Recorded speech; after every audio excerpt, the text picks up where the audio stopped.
Hey guys, did you know that I have a Patreon where you can support me and plus get awesome rewards? Or if you're thinking to yourself, but Julian, I want even more bang for my buck while still supporting you, you can pop over to my Redbubble and check out my awesome store with new designs appearing regularly. But for now, enjoy the video you're about to watch.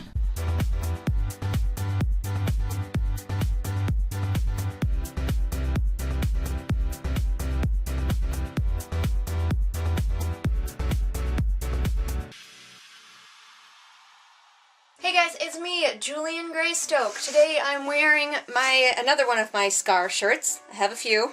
So don't be too alarmed. I'm not going to tear this book apart as much as you might be thinking. I also chose this shirt just because it's kind of spoopy, and this book is kind of spoopy and about death and that kind of thing. That book is Down Among the Sticks and Bones, which is a companion to the book Every Heart a Doorway. Links in the doobly-doo to my review of that. And I'm just gonna keep on going through this series, because why the heck not, they're short. So Down Among the Sticks and Bones stars two characters from Every Heart a Doorway. Those characters are Jack and Jill, and this is basically their origin story. So Jack and Jill, these two characters from the previous book, they are twins, and their parents are extremely controlling and have chosen basically every aspect of their life for them, deciding that Jack, whose name is Jacqueline, is going to be a girly girl, and Jill is going to be a tomboy, and they have no choice in the matter.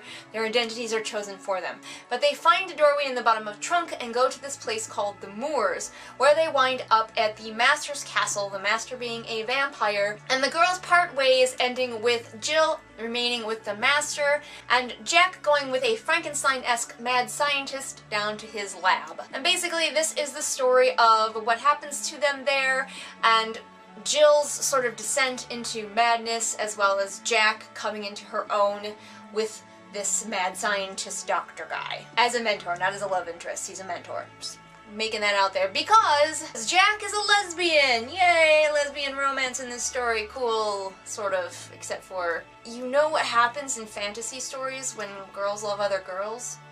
The unfortunate thing is, unlike most people who read Every Heart a Doorway, Jack and Jill were not my favorite characters. I didn't like them all that much. My favorite character was the trans boy, and I am waiting for his book. I hope that that happens. So what did I think about Down Among the Sticks and Bones? I thought it was fine.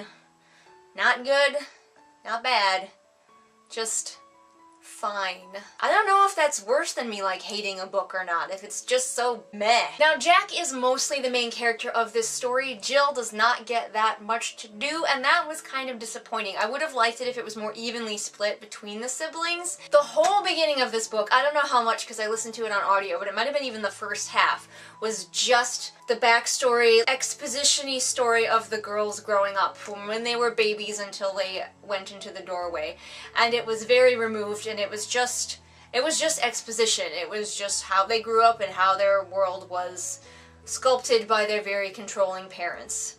And, I mean, it was interesting to read, but again, I feel like if this author had turned this final product into me as, say, a beta reader or a critique partner, I would have been like, this is a great outline, now go flesh this out, please. To be honest with you, I would have much rather followed the characters of Jack and Jill after the events of Every Heart a Doorway instead of finding out what happened to them before.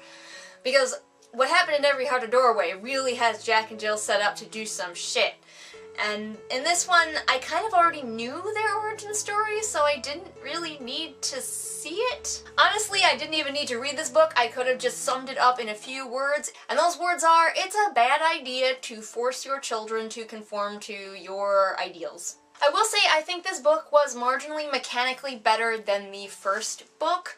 It was still very short, and there was a lot of telling rather than showing, but ultimately I think this one did flow better, and just overall I enjoyed the writing itself better, even if I wasn't as into the characters or the setting, really any of it.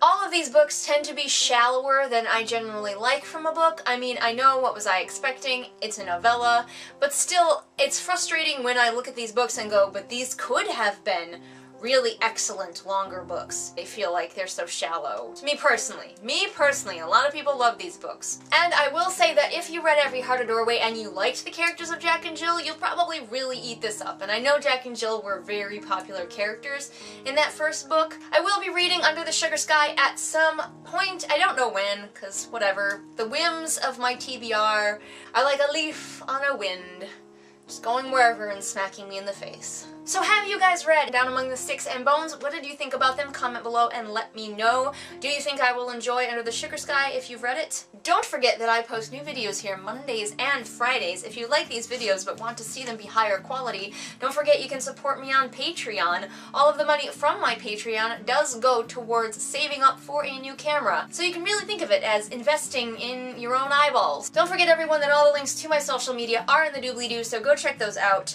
And I will see all of you again next time with whatever it is I happen to be doing next time. Bye! What's up, everybody? It is shout out time. Time to shout out to my very first patron, Kim. And if you want to be cool like Kim, become a patron over on Patreon.